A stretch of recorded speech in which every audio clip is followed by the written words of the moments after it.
ముందుగా ఈ వీడియో వీక్షిస్తున్న మీ అందరికీ నా నమస్కారాలు. ఈరోజు మనం ఈ వీడియోలో క్షయ అంటే ఏమిటి అనే విషయం గురించి తెలుసుకోబోతున్నాం. దీన్ని ఇంగ్లీష్లో మనం ట్యూబర్క్యులోసిస్ అంటాం. ఈరోజు వరల్డ్ ట్యూబర్క్యులోసిస్ డే అనమాట. కాబట్టి మనకి టీబీ మీద మినిమం ఐడియా ఉండడం అనేది చాలా ఇంపార్టెంట్. టీబీ అనేది మెయిన్గా మైక్రోబాక్టీరియం ట్యూబర్క్యులోసిస్ అనే బ్యాక్టీరియా వల్ల వస్తుంది. ఇది ముఖ్యంగా ఊపిరితిత్తులను ఎఫెక్ట్ చేస్తుంది. ఊపిరితిత్తులను ఎఫెక్ట్ చేస్తే దాన్ని పల్మనరీ ట్యూబర్క్యులోసిస్ అంటాం. ఊపిరితిత్తులు కాకుండా మిగిలిన పార్ట్స్ వీటిలను ఎఫెక్ట్ చేస్తే దాన్ని మనం ఎక్స్ట్రా పల్మనరీ ట్యూబర్క్యులోసిస్గా వ్యవహరిస్తాం.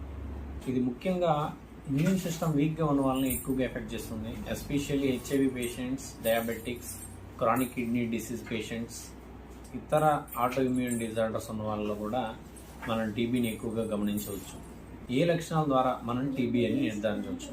టీబీలో గొంతు నొప్పి ఉంటుంది, దగ్గు 2 వారాల కంటే ఎక్కువగా ఉంటుంది, దగ్గినప్పుడు కళ్ళె పడవచ్చు లేదా పొడి దగ్గర రావచ్చు, కళ్ళెలో రక్తం కూడా పడుతుంది కొన్నిసార్లు.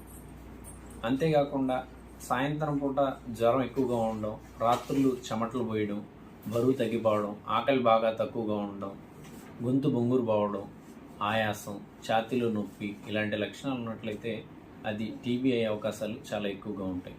ఎప్పుడైతే మీకు దగ్గు 2 వారాల కంటే ఎక్కువగా ఉంటుందో ఖచ్చితంగా మీరు కళ్ళ పరీక్ష అనేది చేయించుకొని తీరాలి. కళ్ళ పరీక్ష చేయిస్తే టీబీ ఉందా లేదా అనేది మనకు తెలుస్తుంది. అంతేకాకుండా చెస్ట్ ఎక్స్రే ద్వారా కూడా మనకు టీబీ ఏమైనా ఎఫెక్ట్ అయిందా లేదా అనేది మనం తెలుసుకోవచ్చు.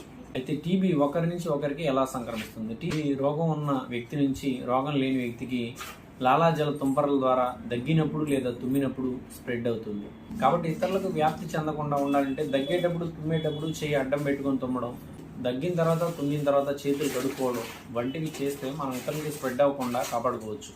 టీబీ రాకుండా ఉండాలంటే మాత్రం మన ఇమ్యూన్ సిస్టమ్ స్ట్రాంగ్గా ఉండాలి. దానికోసం మనం పౌష్టికరమైన ఆహారం తీసుకోవాలి, రోజు వ్యాయామం చేయాలి, మానసికంగా ప్రశాంతంగా ఉండడానికి ప్రయత్నించాలి.